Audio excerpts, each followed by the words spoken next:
Imagine being 7 years old and more famous than the president. You're on every magazine cover, fans scream your name, and everyone thinks you're living the dream. But behind the lights, behind the laughter, there's a silence. A terrifying, empty silence. Because while the world claps, you're being worked to exhaustion, manipulated and robbed of your childhood. Child fame is not a modern invention. Long before TikTok stars and Kidfluencers, the entertainment industry was already exploiting young talent, selling innocence to the highest bidder, then tossing them aside when the cameras stopped rolling. Let's go back to the 1930s. The Great Depression had crushed the American spirit, and Hollywood saw an opportunity. Give people something to smile about. Enter Shirley Temple, curly-haired, dimpled, and only 3 when she began performing. By age 6, she was the biggest box office star in the country. Bigger than Clark Gable. Bigger than any adult. Audiences adored her. Studios cashed in. But few knew what went on when the cameras stopped. Shirley was forced to rehearse for hours daily, sometimes with ice placed on her spine to keep her posture straight. If she cried or got tired, she was threatened or ignored. And when she turned 12, Hollywood had no use for her anymore. Too old, too awkward. She was quietly replaced, like a broken toy, and she wasn't alone. Judy Garland, the voice behind Over the Rainbow, was only 16 when she filmed The Wizard of Oz. But to keep her thin, the studio fed her a daily cocktail of amphetamines in the morning and sleeping pills at night.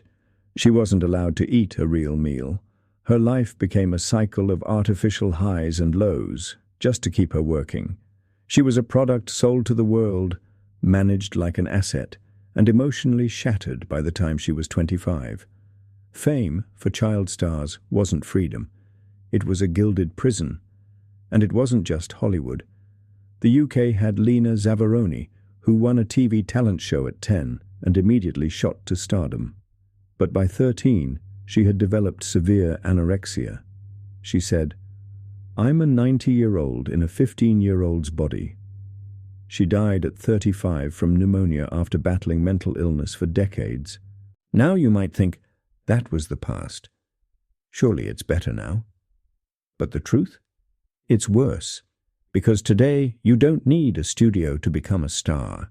You need a phone, a parent willing to film you, and millions of views. Enter the age of the Kidfluencer. Children with millions of followers, brand deals, and millions in revenue, all before puberty. Take Ryan Kaji, the YouTube toy reviewer, who earned over $25 million at just 8 years old. But who controls the money? Who protects the child from burnout? Or from the loss of privacy? In many countries there are no clear laws protecting child influencers. No labor regulations, no income protections. The parents often own the channels and the earnings. The child becomes the brand, but the brand doesn't belong to them. In 2020, a report found that many child influencers worked the equivalent of full-time jobs with no legal oversight. Some were filming 7 days a week. Others were being watched by tens of millions of strangers every month with zero say in it. And let's not forget the worst side of the internet, when innocent content becomes exploited by predators, and parents keep posting because the views keep rising. YouTube has removed thousands of videos, shut down comment sections, and issued warnings, but the problem persists. There's also the emotional cost. Many former child influencers have spoken out about anxiety, identity issues, and the terrifying realization that their entire childhood was content. Every tantrum, every moment of joy monetized.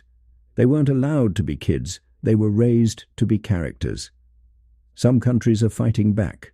France passed a law in 2020 to protect child influencers, ensuring their income goes into a trust and that their work is regulated.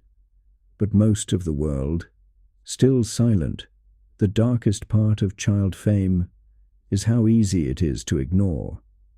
We see the smiles, the flashy thumbnails, the viral videos, but we don't see the breakdowns. We don't see the pressure to be perfect, the fear of losing relevance, or the silent resentment that builds when you realize your childhood was a business plan. Because at the end of the day, child stars don't choose fame. It's chosen for them. And once the fame fades, many are left with nothing but the fragments of a stolen youth. So the next time you see a kid on your feed, dancing for millions, smiling with a product, or unboxing toys with robotic cheer, ask yourself, is this a happy moment or a carefully packaged performance for profit? And more importantly, who's really in control?